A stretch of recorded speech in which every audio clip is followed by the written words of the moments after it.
Bom dia, professora Socorro Tavares. Hoje nós vamos trabalhar com análise linguística. Vamos ver a questão da compreensão e interpretação de textos, um conteúdo muito importante na realização de provas, tanto de concursos públicos como provas do Enem, de vestibulares, enfim.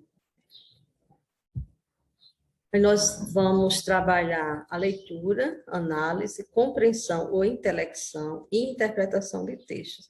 Eu gostaria muito de esclarecer que compreensão e interpretação de textos são coisas distintas. Então, muitas vezes vocês encontram em conteúdos previstos para concursos públicos compreensão e interpretação de textos.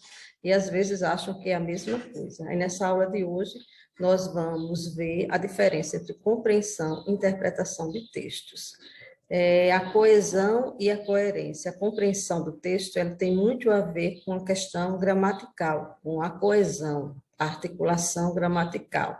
E a interpretação de texto tem muito a ver com a coerência, ou seja, a semântica, o sentido das palavras. Nós vamos trabalhar com a significação de palavras, que também é muito importante na interpretação de textos. Primeiro, nós vamos analisar os 10 mandamentos para análise e interpretação de texto. Ler 2 vezes o texto. Muitas vezes, por conta do tempo, o aluno faz uma leitura apenas, e essa leitura é superficial. Essa leitura, ela serve só, a primeira leitura, só para tomar contato com o conteúdo, com o assunto. Nessa leitura que o aluno vai entender a temática do texto, mas é necessário uma segunda leitura, para que ele observe como o texto está articulado, desenvolvido. Então, uma das coisas muito importantes é que o aluno, ele sublinhe em cada parágrafo a ideia mais importante, é aquilo que nós chamamos de tópico frasal.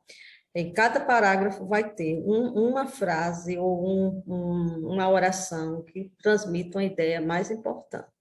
3, sublinhar palavras também, que nós podemos chamar até como palavras-chave, palavras como erro, incorreto e correto, que fica lá no enunciado. Então, às vezes, o aluno ele vai direto ao texto e não percebe que tem palavras que ele deveria entender como muito importantes, palavras como erro, incorreto e correto, porque muitas vezes ele vai se confundir no momento de responder a questão.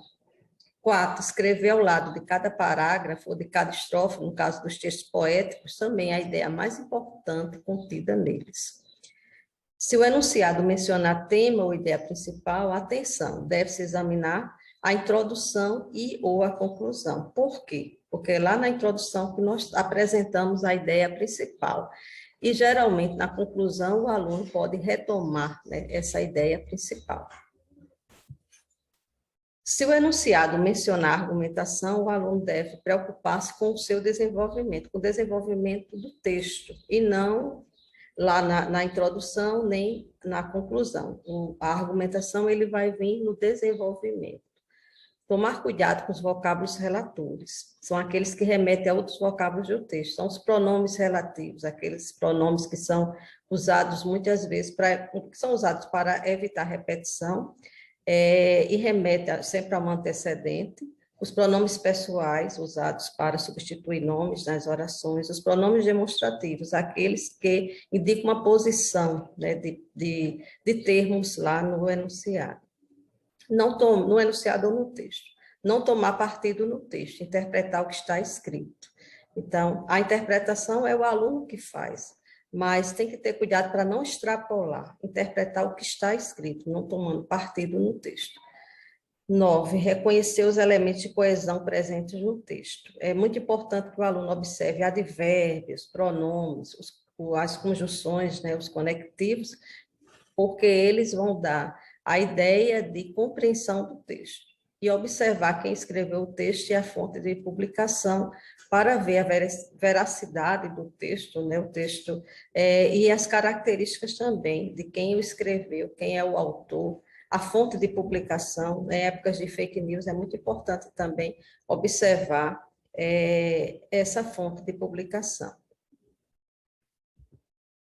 Compreensão ou intelecção.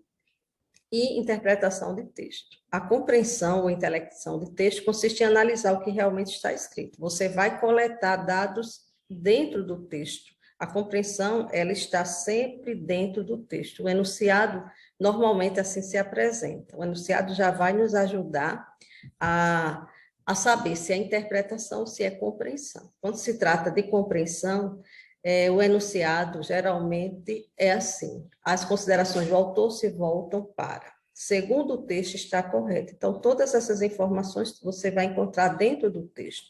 De acordo com o texto, está incorreto. Olha aí, a palavrinha incorreta, muitas vezes vem a palavra correta, outras vezes incorreta, então é muito importante essa atenção para essa palavra.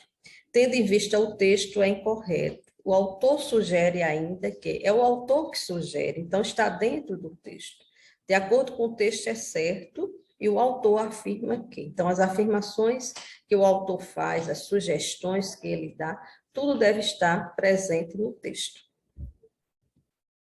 A interpretação de texto, ela difere da compreensão ou intelecção, porque ela consiste em saber o que se infere. Então, você vai fazer inferência. Quando você infere, você conclui, você deduz do que está escrito. O enunciado normalmente é encontrado da seguinte maneira: o texto possibilita o entendimento de que é o seu entendimento agora, não é mais o do autor. Com apoio do texto, infere-se que, a palavra infere-se, aí deixa claro que é você que tem que concluir. Você vai além do texto, isso tem muito a ver também com conhecimento de mundo. O texto encaminha o leitor para, pretende o texto mostrar que o leitor e o texto possibilita deduzir-se que. Então, a interpretação de texto é diferente da compreensão, porque a interpretação vai além do texto. Existem 3 erros capitais na análise de textos. O primeiro é a extrapolação, é o fato de se fugir do texto. Ocorre quando se interpreta o que não está escrito. Muitas vezes são fatos reais, mas que não estão expressos no texto. Deve-se ater somente ao que está relatado.